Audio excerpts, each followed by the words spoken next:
Yo, balik lagi sama gue di channel Martin. Dan ya, pada kesempatan kali ini gue akan mengupdate untuk Bitcoin dan juga Habar, teman-teman ya. Karena Habar di channel ini udah lama banget ya nggak dibahas atau ya diupdate lah. Kemarin juga udah diupdate untuk Bitcoin dan juga Shiba ya. Seperti biasa kalian bisa request untuk altcoin yang istilahnya kalian pengen lihat di analisa apa. Besok nanti akan saya bikinkan, teman-teman ya.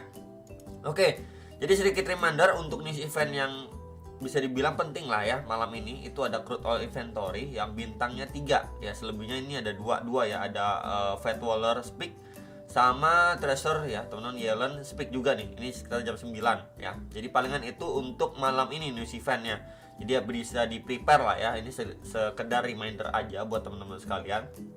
So tanpa basa-basi, kita akan coba masuk ke pembahasan Bitcoin terlebih dulu ya, baru nanti masuk ke pembahasan si Habar. Kalau Habar sendiri sih dicek di sini udah urutan berapa sekarang ya Habar teman-teman. Sebentar, nah ini ya Habar.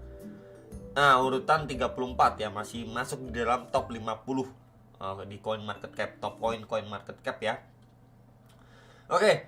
Jadi let's go ya. Ini pembahasan untuk si Bitcoin secara daily-nya. Overall dia cuman tersideways aja, teman-teman. Sama seperti pembahasan kemarin. At least di dalam range ini nih. Kita bisa lihat di sini. Range ini, garis putih ini coba akan saya sedikit perbesar, teman-teman, di sini. Kemudian untuk bagian bawahnya di sininya, teman-teman ya. Nah, ya jadi dia cuman tersideways di range ini aja.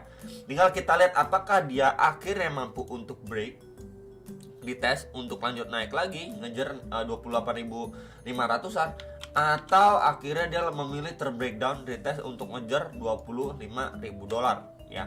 Palingan ini concern kita karena memang secara overall dia semenjak pergerakan 12 Mei sampai per hari ini cuma tersideways di kisaran sini, dan dia posisinya pun ketahan ya di retracement atau Fibo 0,3 sampai kisaran 0,5. Plus di sini juga ada EMA 21 dan 34. Jadi di situ adanya confluence of resistance lah, dari resonansi, Fibo ya, kemudian indikator juga gitu ya. Jadi ya waspada untuk skenario penurunan lebih lanjut itu masih adanya possible. Melihat kita bisa lihat ya, terakhir kali ini naik ke sini pun ya cuman bikin tail candle. Jadi perlahan-lahan kalau misalkan dia mencoba naik lagi nih, bikin tail candle lagi, drop lagi, bikin tail candle, drop lagi ya, ini mungkin ada indikasi buyers itu mencoba untuk ngedongkrak harga. Tapi at the same time juga seller itu lebih dominan. Akhirnya dia memutuskan drop lebih lanjut. Nah, itu menjadi salah satu hal yang perlu diwaspadai atau dipertimbangkan. Ya mungkin buat teman-teman yang sudah di CA di kisaran sini ya, di 26.500-an udah di CA, ya mungkin bisa menahan diri gitu ya. Kalau misalkan ada penurunan lebih lanjut ke kisaran 24 sampai 25.000 dolar, jadi masih adanya amunisi untuk melakukan DCA kembali. Ya, secara overall itu yang mungkin yang bisa saya bagikan gitu ya, karena kita bisa lihat juga dia cuma sideways di sini aja, nggak ada pembahasan yang spesial, masih sama untuk perspektifnya dari beberapa video atau pembahasan yang sudah saya sampaikan di beberapa hari yang lalu gitu, bahkan kemarin juga masih sama, teman. Oke guys, jadi kita lanjut untuk pembahasan si Bitcoin ya. Jadi kemarin juga sudah saya sampaikan kalau misalkan dia bergerak di dalam sebuah channel, kita bisa gunakan juga bantuan tekanan resisten atas ini ya, yang dimana kondisinya sudah mampu di break, dan juga untuk bagian bawahnya di sini ini kita bisa hubungkan juga nih tuh ya. Jadi seperti bergerak di dalam sebuah channel dan akhirnya udah mampu di break, dimana waktu dia break pun ngetes sampai box merah atas nih. Kita bisa lihat sebelumnya ini menjadi resisten, di sini kena reject ya, kemudian di sini kena reject ya, dan di sini kita bisa lihat kesentuh nih teman-teman, box merahnya itu di sekitar 27.500 dolar lah, sekitar segitu ya. Nah, posisinya yang perlu dipantau untuk saat ini adalah ketika memang akhirnya si Bitcoin ini ya sudah mampu break, berarti kan tekanan atau ya kekuatan buying powernya itu datang dari level ini nih, 26.700-an, 26.800 dolar gitu ya. Yang perlu dipantau posisi saat ini adalah ketika di sini dia drop koreksi, kemudian dia naik V-shape recovery, kemudian ini berangsur-angsur melanjutkan penurunan atau koreksi yang korektif banget, teman-teman. Dan meanwhile ketika memang di sini mendapatkan reaksi sudah mampu break, retest ya, mungkin bisa dimanfaatkan lah untuk dia ngejar beberapa next area target atasnya untuk si Bitcoin. Dan ya, ini udah terbreakdown lagi ya, box warna hijau ini. Sebelumnya support resistance ini udah terbreakdown di sekitar 27.200 dolar. Next area kisaran berapa di sini? Next area kisaran sini. Nih. Sebelumnya menjadi resistance, become support nih.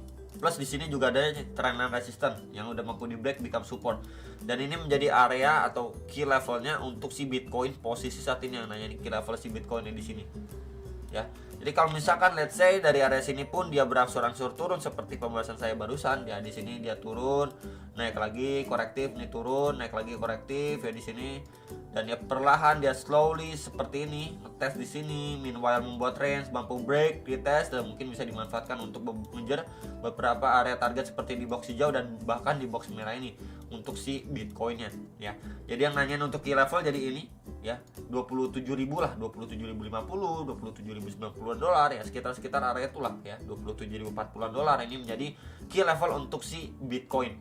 Dan ya kalau misalkan kita gunakan bantuan kakek Fibo juga ya, dari swing low terakhirnya dia di sini ke swing high terakhirnya, dan ya kita bisa lihat ya di situ adanya Fibo atau retracement 0,6. Ya di sini ada 0,6 ya di sekitar 27.000. Jadi itu menjadi area tahanannya si Bitcoin. Ya jadi kalau misalkan pun nanti di situ mendapatkan reaksi ya perlu dipantau lagi sekali lagi.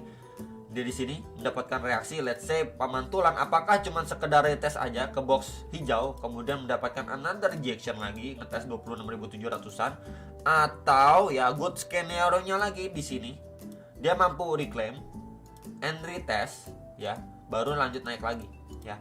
Jadi palingan itu perspektifnya yang bisa saya sampaikan untuk teman-teman sekalian. Ya balik lagi, ini bisa dipantau sekali lagi untuk yang nanyain untuk si Bitcoin bagaimana nih area pantauannya, key level support, kemudian kalau ketika dia mantul naik area berapa yang perlu diwaspadai dan lain sebagainya ya. Palingan itu yang bisa saya sampaikan untuk update si Bitcoin secara hourly time frame. Karena kita bisa lihat juga waktu penguatan ini signifikan dan penurunan ini jauh lebih korektif ketimbang yang ini naik signifikan tapi turun juga drop banget gitu ya. Dan ya ini menjadi salah satu bahan pertimbangan buat teman-teman sekalian ya. Jadi ini menjadi area pantauan juga ketika Bitcoin itu malah mantul naik, dan ya kita harus lihat reaksinya apakah di sini mendapatkan another rejection lagi ya, bahkan dia endorser dari level ini akan ngetes lagi ke kisaran bawah sini ya untuk si Bitcoinnya. Jadi palingan itu update yang bisa saya sampaikan untuk si Bitcoin secara hourly. Kemudian tadi secara daily time frame-nya ya, kurang lebih masih seperti itu. Next kita akan bahas untuk Habar. Nah untuk Habar juga banyak juga lah ya yang request untuk Habar gimana, untuk Habar gimana. At least kemarin waktu itu ya, terakhir kali saya bahas ini, kita bisa gunakan juga secara daily-nya. Tarik garis seperti ini aja, dan maka terbentuk sebuah tekanan resisten nih. Ini kena touch 1, 2, 3, 4 kali di testing dan selalu mendapatkan reaksi dari sellersnya yang lumayan dominan gitu ya, lebih dominan lah. Kemudian untuk bagian bawahnya kita bisa hubungkan juga nih dari sini ke sini. Ya tuh kita bisa hubungkan, atau memang seperti ini lebih rapat lagi juga bisa nih teman-teman. Tinggal kalian mau ngambilnya bagaimana. Dari body to body ya candlenya, maka terbentuk sebuah falling wedge pattern yang besar. Tapi kalau misalkan mau ambil dari tail candle to tail candle nih ya, misalkan di sini dari tail candle to tail candle ya, dia masih punya space lah, space kosong jarak.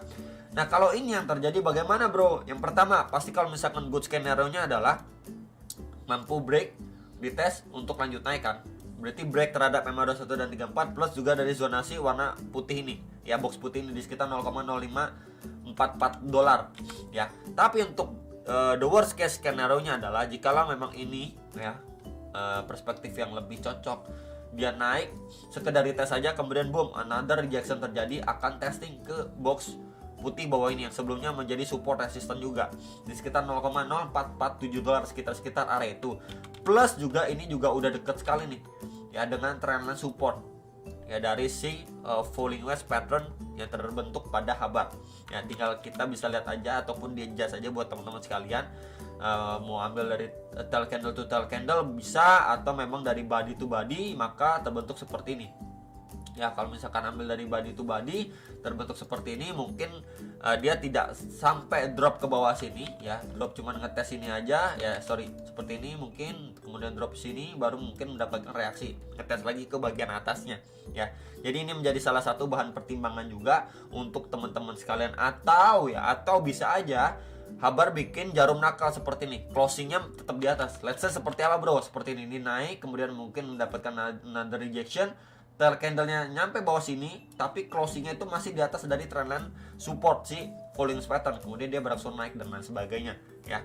Jadi ini menjadi area pantauannya untuk si Habar secara daily time frame ya. Yang nanya Habar bagaimana quick update-nya secara daily palingan itu.